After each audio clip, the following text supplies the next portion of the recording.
The air at the rest-and-go truck stop was thick with the stench of diesel fumes and old coffee.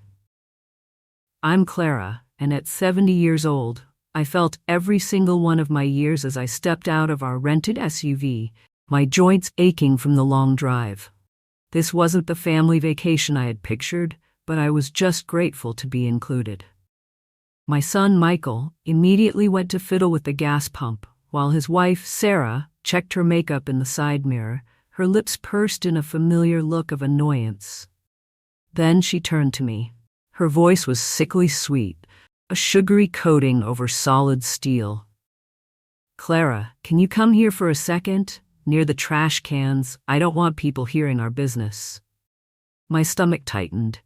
I followed her to the grimy corner of the building, and it was there she delivered the line that split my world in two. She reached into her designer handbag, pulled out a flimsy piece of paper, and shoved it into my hand. "This is your stop," she said, her voice dropping to a cold whisper. "Enjoy your permanent vacation. We've already cleared out your room. Don't come back." I looked down.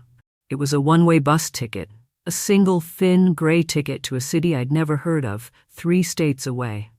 My breath caught in my chest. The noise of the highway faded, replaced by a roaring in my ears.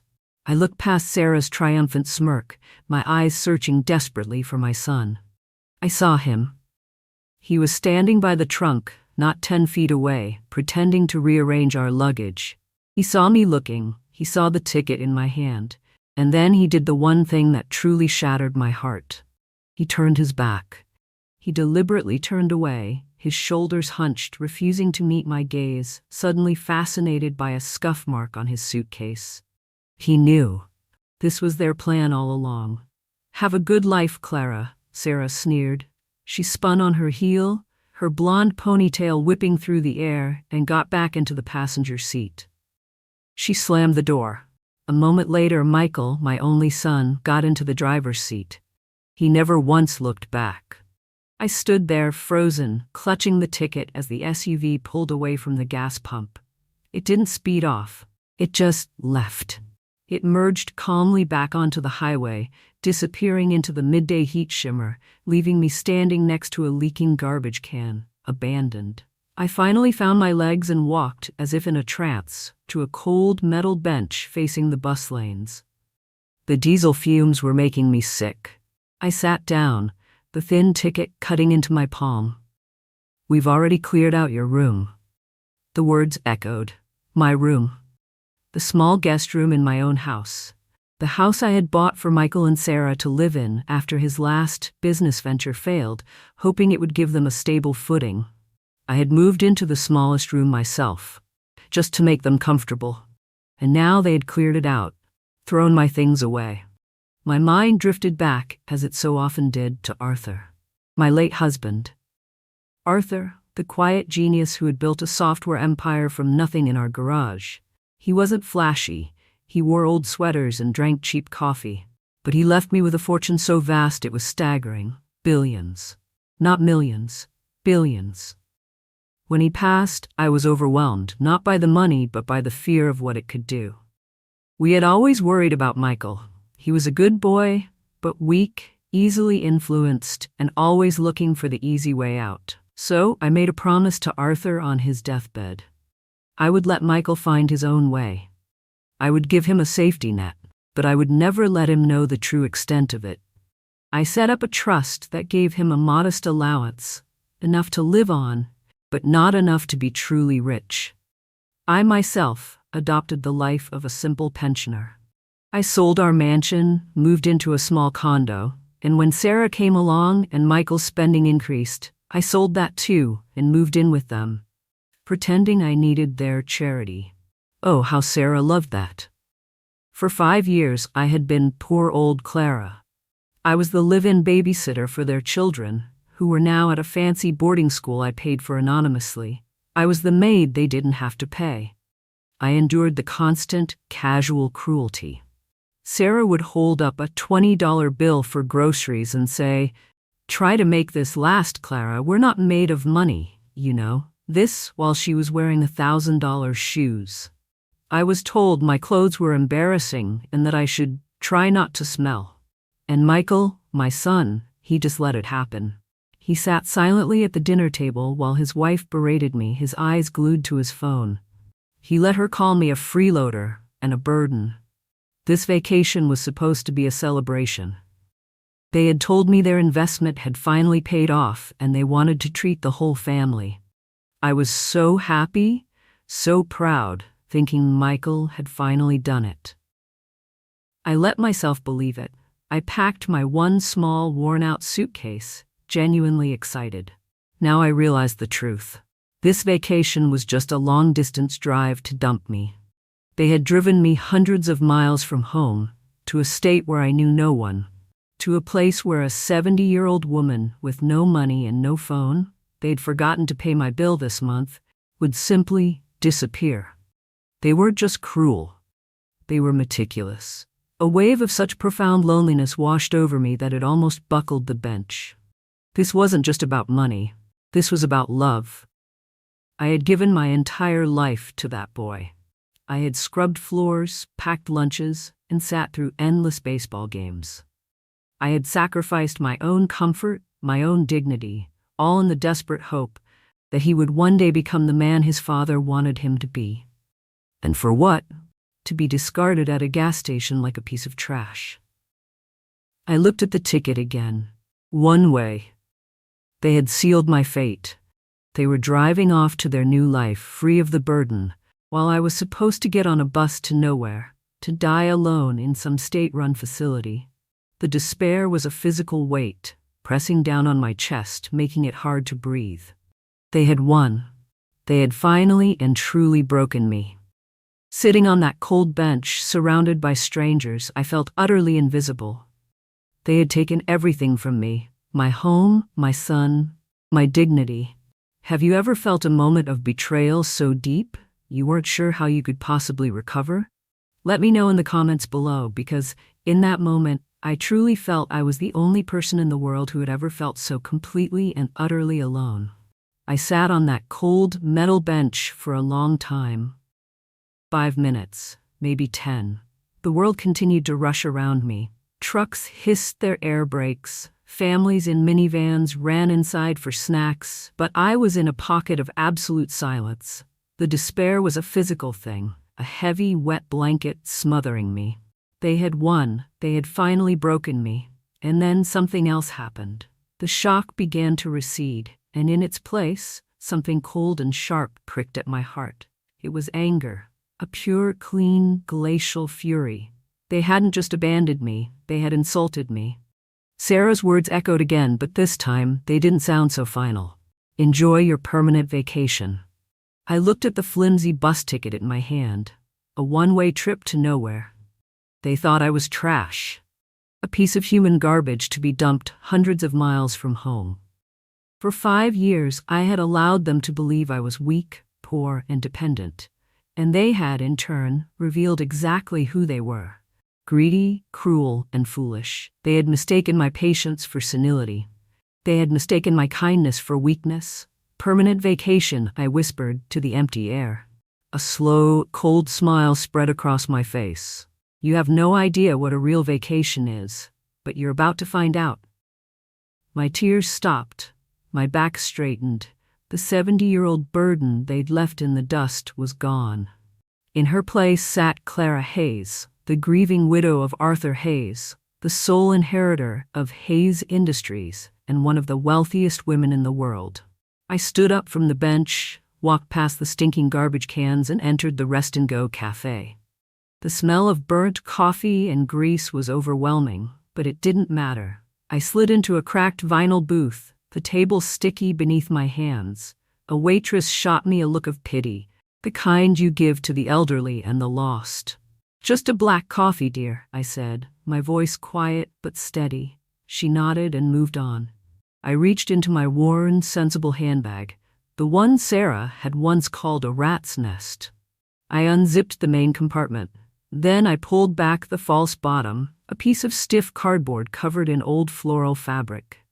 Beneath it, nestled in a custom-cut foam lining, was a sleek, black, state-of-the-art smartphone. Not the cheap, pay-as-you-go burner phone Michael had given me, the one whose bill I now realized he had forgotten to pay on purpose. This was my phone. I pressed my thumb to the screen. It unlocked instantly. I had 3 calls to make.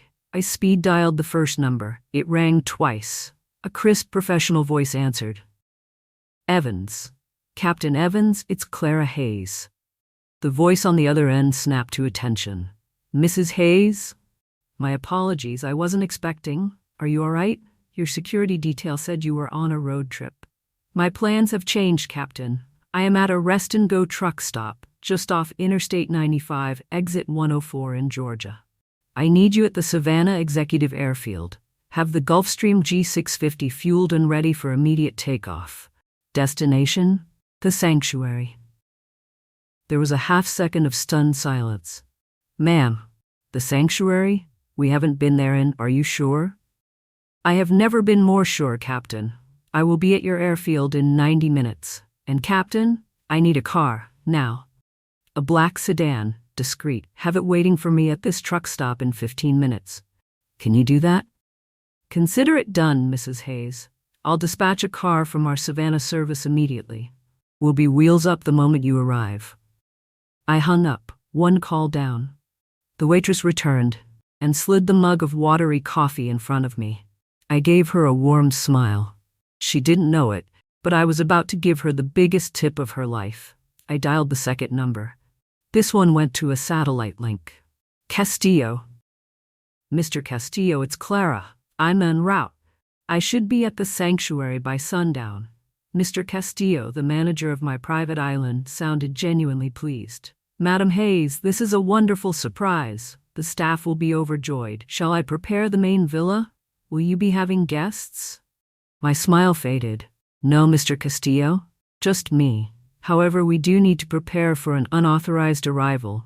My son, Michael, and his wife Sarah may attempt to access the island. They will likely arrive via the public ferry to the outer islands and then try to charter a boat to our dock. They are to be denied entry under all circumstances. Denied entry, madam? Castillo's voice was laced with confusion. They are not on the guest list, I said, my voice as cold as the bench outside. They are not to be given any information. They are not to be offered food, water, or shelter. Alert your security team. They are to be treated as trespassers. Am I perfectly clear? Yes, Madam Hayes. Absolutely. The island will be secured. No exceptions. Thank you, Mr. Castillo. I hung up. 2 calls down. The final call. The one that would seal their fate. I dialed the head of my family office in New York. David, it's Clara. Clara, what a relief. We've been trying to reach Michael all day. There's been unusual activity on. I cut him off. It's all part of it, David. I need you to do something for me. I need you to activate Protocol Omega. Effective immediately. The line went silent. David knew exactly what Protocol Omega was. It was the financial equivalent of a nuclear bomb. We had designed it together after Arthur died, a failsafe in case Michael's recklessness ever threatened the entire estate. Clara, David said, his voice hushed. Are you certain? That's permanent. It will sever everything. The trust disbursements, the joint accounts, all credit lines, the medical insurance, everything. I am aware of what it does, David, I said, watching a truck pull in, its horn blaring. I want you to freeze all assets and accounts linked to Michael and Sarah Hayes, the Amex Centurion card Sarah loves so much, the joint checking account I funded, the allowance from the trust. Cut it all off. I want the only money they have to be the physical cash in their wallets. Consider it done, David said. All business now. Are you safe? I am about to be, David. Thank you. I ended the call. My coffee was still steaming. I took a sip. It was terrible. I left a $100 bill under the mug. As I sat there in that sticky booth, a new, hard resolve settled into my bones. I had spent 5 years testing my son, praying he would grow a spine, praying he would see the value of a person over the value of $1. And he had failed in the most spectacular way possible. He hadn't just failed the test, he had spat on it, torn it up, and thrown it in my face. As I waited for my car, I reviewed the 3 calls in my head. The jet, the island, the money. It felt clinical, and it felt right. As I sat there, I had to wonder, if you were in my shoes and had my resources, what would your very first move have been? Would you have gone for the money first, like I did? Or would you have focused on something else entirely? I'm curious what your first step to taking back control would be. My new phone buzzed, a text from an unknown number. Mrs. Hayes, your car is outside. A black Mercedes S-Class. I stood up, leaving the coffee untouched. I walked out of the truck stop, my old worn handbag on my shoulder. The sun was blinding. The truckers who were milling about all stopped and stared. A gleaming black Mercedes sedan, so dark it looked like a pool of oil, was idling by the curb. A man in a sharp black suit stood by the open rear door. He nodded respectfully. Mrs. Hayes, we're clear for Savannah. I got in. The door closed with a heavy, satisfying thud, sealing out the noise of the highway. The inside of the car smelled of rich leather and polish. It was silent. Utterly, beautifully silent. The driver pulled away from the truck stop, leaving it behind in a cloud of its own dust. The 90-minute drive was quiet. I watched the swampy green landscape of Georgia fly by. I didn't feel sadness. I didn't feel regret. I felt light. The 5-year-long charade was over. The lie I'd been living was done. We didn't pull up to the main terminal. The Mercedes drove through a private security gate, right onto the tarmac. And there it was, my jet, a Gulfstream G650, white and sleek, with a single discreet silver line down its fuselage. It looked like a resting eagle. Captain Evans was waiting at the base of the steps, his hat in his hand. Mrs. Hayes, welcome back. It's good to be back, Captain, I said. I climbed the steps and entered the cabin. The cream-colored leather seats, the polished mahogany, the plush carpet. A flight attendant I'd known for years smiled. Champagne, Mrs. Hayes? Just water, thank you, Anna. I'm not celebrating. I paused. Not yet. I sat in my favorite seat. As the plane began to taxi, I reached into the pocket of my simple cardigan. I pulled out the one-way bus ticket. I looked at it for a long, hard moment. The flimsy proof of my son's ultimate betrayal. Then, with calm, deliberate motions, I tore it into 4 pieces.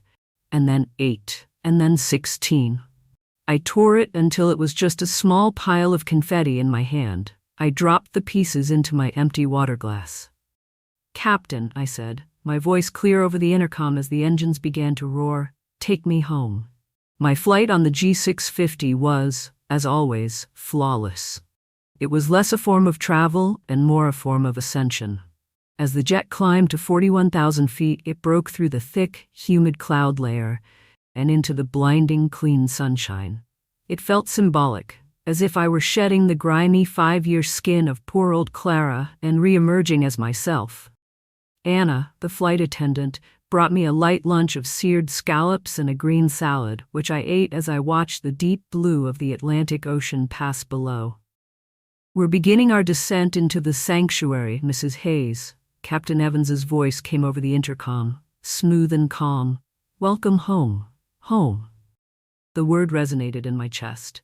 Not the tiny, suffocating guest room in Michael's house. This. I looked out the window. The sanctuary was my and Arthur's greatest secret. We bought it 20 years ago, a tiny teardrop-shaped speck in the Caribbean that no one wanted. We had poured millions into it, not to make it a resort, but to make it a preserve. It had white sand beaches, a dormant volcano in its center, and a single stunning villa built into the cliffs, invisible from the sea. It was powered by its own solar grid, had its own desalination plant, and was, in every sense of the word, my fortress of solitude. As the jet touched down on the private airstrip, I could see Mr. Castillo waiting in an electric golf cart, 2 members of his security team standing discreetly behind him. The door opened, and the air that hit me was warm, clean, and sweet with the smell of salt and hibiscus. Madam Hayes, Mr. Castillo said, bowing his head slightly as I descended the steps. It has been too long. The villa is prepared. Your staff is waiting. Thank you, Mr. Castillo, I said, sliding into the cart. It's good to be home. Cut to the inside of the rented SUV 400 miles away. The air was not sweet. It was stale, thick with tension and the smell of fast food wrappers. I still can't believe it, Sarah was saying, reapplying her lipstick in the visor mirror. Just gone. Poof, like a bad dream. First thing I'm doing when we get to the resort is booking a hot stone massage for 2 hours. God, I need it. Michael was driving, his knuckles white on the steering wheel. Yeah, he said, his voice hollow. It was for the best, I guess. She was becoming a lot. She was a burden, Michael, Sarah snapped. She was a freeloader, and now she's not. End of story. Now, drive faster. I want to get to the Paradise Cove Resort before sunset. The one your college friend works at? He'd better give us the best suite. Michael nodded, pressing the accelerator. They were celebrating. He had convinced himself that abandoning his mother was a necessary act of independence. Sarah had convinced him it was a victory. They pulled up to the grand, vaulted entrance of the Paradise Cove, a flashy, glass and chrome resort. A valet ran up to take their car. Michael, trying to look important, handed the man a $20 bill. They walked into the lobby, dragging their expensive luggage, and marched up to the front desk. Checking in, Sarah announced. Michael and Sarah Hayes were friends with Chad Wilkinson. He said he'd arrange the friends and family upgrade. The receptionist, a young woman with a polite, fixed smile, typed in their names. Her smile flickered. "1 moment, sir." She typed again. "Mr. Hayes, I'm afraid your reservation was canceled." "What?" Michael said. "No, that's impossible. It appears your credit card on file was declined, sir. We tried to run it an hour ago for the deposit, and it was declined." "Declined?" Sarah's voice rose, attracting stares. "That's ridiculous. That's an Amex Centurion card. It doesn't decline. Run it again." The receptionist ran it again. "I'm sorry, ma'am. Declined." "Then try this one," Michael said, his face reddening as he thrust another card at her. "There must be a bank error." She ran it. "Declined, sir." He tried another, and another. Declined. Declined. Declined. The blood drained from Michael's face. Sarah looked like she was going to be sick. "Michael," she hissed, her voice a low panic. "What is going on? What did you do?" "I don't know," he whispered back, sweating. "I'll call the bank." He pulled out his phone. No signal. It must be the resort's Wi-Fi. I'll check my banking app." He fumbled with the phone, but nothing would load. "Sir," the receptionist said, her politeness now a thin veneer over her annoyance. "We are fully booked. If you cannot provide a valid form of payment, I must ask you to step aside for the next guests." Humiliated, they dragged their luggage out of the lobby, the valet looking at them with a new expression of contempt. They sat in their SUV, in the sweltering heat. "This is your fault," Sarah shrieked, tears of rage welling in her eyes. "You said your trust fund payment came in. You said we were fine." "It did. I don't know what's happening," Michael yelled back. He was trying to call his bank, his trust manager, anyone. But his phone bill, the one linked to his now frozen accounts, had also been cut. His phone was a brick. Sarah's was the same. They were in an unfamiliar state, with a luxury rental car they could no longer pay for, and no way to access their money. They pooled their physical cash. All they had between them was $357. "This is a disaster," Sarah sobbed. "Our vacation is ruined. We're poor." Michael sat in silence, his mind racing. Then, an idea. A lifeline. "Wait," he said. "Wait. My dad, he and my mom, they used to talk about a place, a getaway in the Caribbean, the Sanctuary. My dad's old partner told me once it was the most exclusive place on earth. He said the family still had access. That's it, Sarah. We don't need these stupid resorts. We'll go to the family's real property." Sarah's tears stopped. "A private property? Like a rich people island?" "Yes, it's got to be. That's where we'll go." It took them 2 hours to find the public ferry terminal. They had to trade their luxury SUV rental, which would soon be reported stolen, for a fraction of its worth to a shady local lot, just to get enough cash. They used that cash to buy 2 one-way tickets on the Isla Hopper, a rusty, overcrowded public ferry. They spent the next 4 hours on a hard plastic bench, surrounded by crates of chickens and the smell of diesel and fish. Sarah, in her $800 sundress, was a picture of pure misery, trying not to let her designer handbag touch the filthy floor. Michael stared at the churning water, the dawning, terrible realization that his entire life was built on a foundation he didn't understand. Finally, they arrived at the public dock of the outer islands. From there, they had to pay a local fisherman with a tiny, puttering boat another $50 to take them the last 2 miles to the private dock of the sanctuary. When they finally stumbled onto that pristine, white teak dock, they were sunburned, sweaty, exhausted, and furious. They were no longer a power couple. They were refugees. They were immediately met by 2 men in crisp, white uniform shorts and shirts, with sanctuary security embroidered on the collar. They were polite, but built like stone. "May I help you?" one of them asked, his hand resting near his belt. Sarah, trying to reclaim her authority, tossed her hair. "We're here to check in.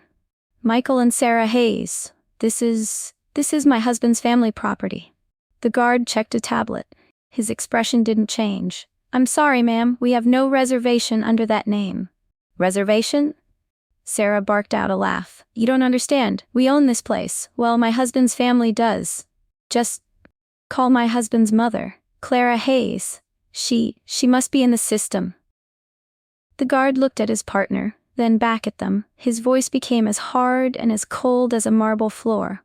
"Ma'am, this is private property. Your names are not on the guest list. In fact," he tapped his tablet, "your names are on a specific list instructing us to deny you entry. We must ask you to return to your boat." "Now, how dare you?" Sarah shrieked. "I will have your job. Michael, do something. Tell them who you are."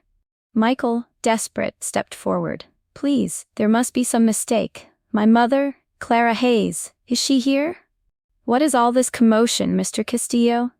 The voice floated down from above. It was calm, clear, and dripping with authority. It was a voice they knew, but one they had never heard used this way before. They all looked up. There, on the grand, sun-drenched terrace of the main villa, built into the cliffside, stood Clara. But it was not their Clara. It was not the hunched, gray-haired woman from the truck stop. This woman stood tall, her silver hair catching the sun. She was wearing elegant white linen trousers and a flowing ocean blue silk blouse. Her face was framed by expensive-looking sunglasses. She held a tall, condensation-beaded glass of iced tea, and she was looking down at them. Not with anger, not with sadness, but with the mild, detached curiosity of a queen observing insects. Michael's jaw dropped. He couldn't form words. "Mom?" Sarah was the one who found her voice, a high-pitched squeal of utter disbelief. "Clara? What is this? How did you get here? Did you sneak in? You old witch, you have to let us in." Clara just smiled, a slow, quiet smile that didn't reach her eyes. She didn't say a word. She just took a sip of her tea. Michael's phone, which had been a useless brick for hours, suddenly buzzed. A single text message had somehow punched through. He fumbled for it, his hands shaking. He read it aloud, his voice trembling. "Michael, you and Sarah wanted a permanent vacation. Enjoy yours. You left me at a bus stop. I'm leaving you at my dock. The sanctuary is my home, my property, part of the Hayes Arthur legacy you've been cut off from. You are not welcome. Goodbye." He looked from the phone, to the guards, to his mother on the terrace. The full, crushing, incomprehensible weight of the truth hit him all at once. The money, the trust, the jet, the island. It wasn't his. It had never been his. It was all hers. No. Sarah started to scream, a raw, animal sound of pure greed and loss. "No, you can't do this. That's our money. That's ours. Michael, do something." But Michael couldn't do anything. He sank to his knees on the white teak dock, the phone slipping from his nerveless fingers. He just knelt there, a grown man, completely and utterly broken. I watched them from my terrace. The setting sun was painting the sky in shades of orange and purple. It was beautiful. I could have had them arrested for trespassing. I could have had Mr. Castillo call the mainland authorities. But this felt more appropriate. When you think about justice versus revenge, where do you draw the line? Is what I did a form of justice for 5 years of cruelty, or was it pure, cold revenge? I'd love to know what you really think. From my terrace, I watched the entire, pathetic performance. The sun was beginning to dip below the horizon, painting the sky in violent streaks of orange, purple, and blood red. The beauty of the sunset was a brutal contrast to the ugly scene unfolding on my dock. Sarah's shriek of no echoed across the water, a thin, animal sound that the hibiscus-scented breeze quickly tore apart. She was no longer the smug, superior woman from the truck stop. She was a cornered animal. She actually tried to rush past the guards to physically charge up the path to my villa. It was a foolish, desperate move. The head guard, a large, calm man named Mateo, didn't even flinch. He simply stepped in her path and put up a hand, a solid wall of muscle. "Ma'am, I will not ask you again. This is private property. You are trespassing. Leave now, or you will be arrested." The boatman who had brought them, a weathered local in a small, sputtering skiff, had seen enough. "Hey, you pay me!" he yelled from his boat. "You pay me now! My time is money!" Michael, who was still on his knees, looked up with dead eyes. We can't. The cards." "No money?" the boatman spat. "Then you get off my dock. I'm not waiting. You find your own way back."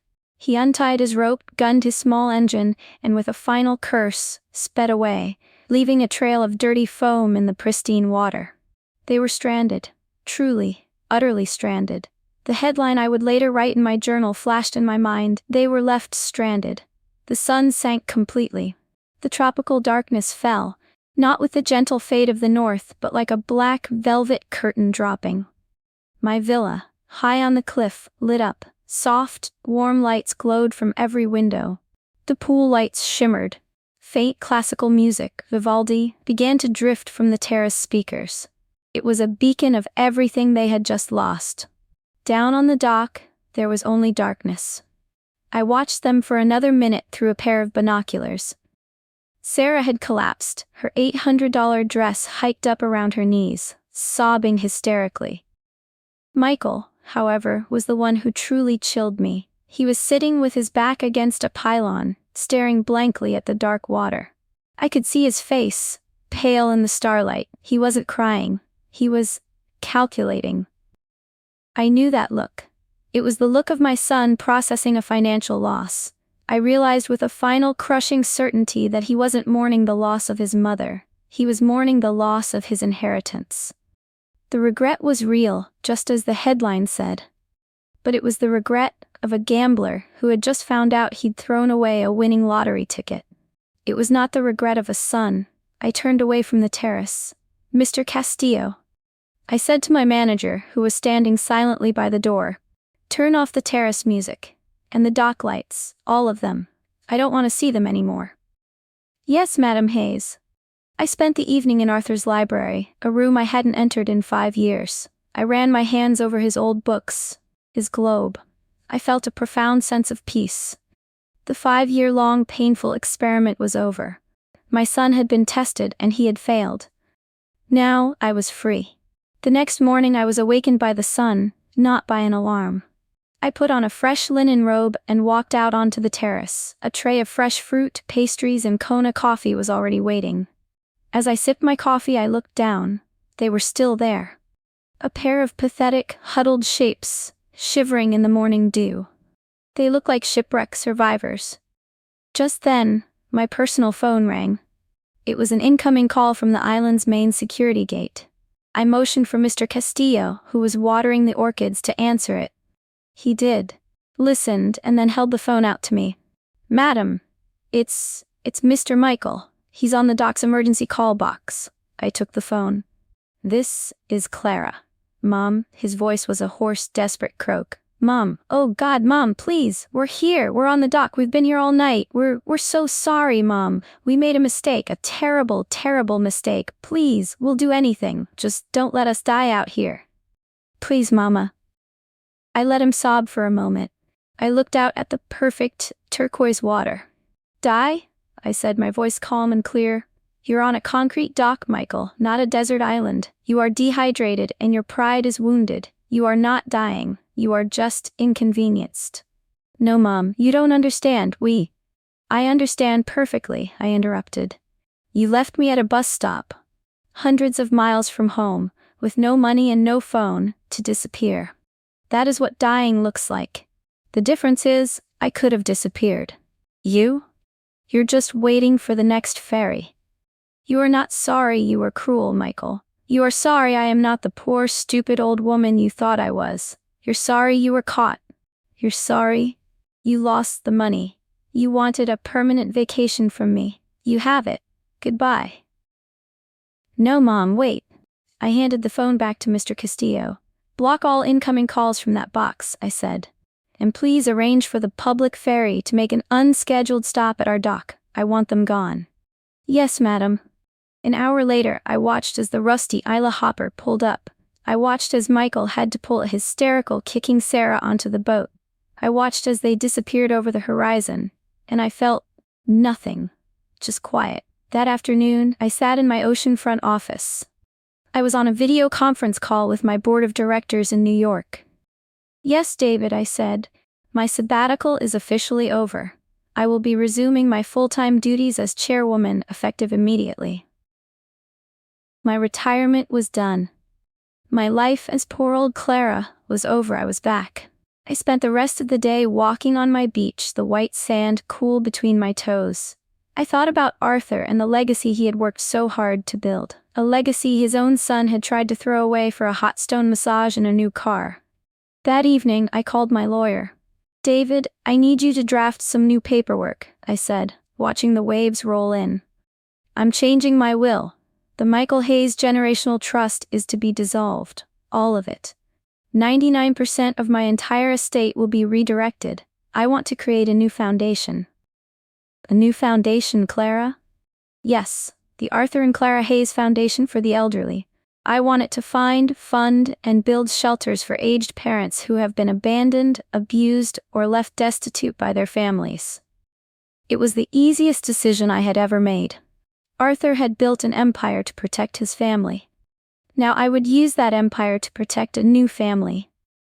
It made me think about what a real legacy is. Is it just the money you leave behind, or is it the statement you make with it? What does the word legacy truly mean to you? As I stood there, the sun began to set again, just as beautiful as the night before.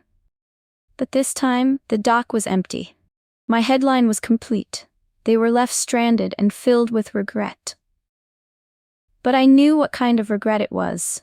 It was the regret of a gambler who loses the final hand. It was the regret of a parasite that finally, fatally, kills its host. It was not the regret of a son who broke his mother's heart. They handed me a one-way ticket on a bus, hoping I'd end up in hell. They just didn't realize I owned the keys to heaven. The joke was, indeed, on them. I've learned that you can give someone everything, your time, your love, your money, but you cannot give them a conscience. You cannot give them character. That they must build for themselves or live forever without it. Thank you for listening to my story. If these kinds of stories about life, lessons, and justice resonate with you, I hope you'll join our community here at Family Memories. We have many more stories to tell, and we'd be honored to share them with you.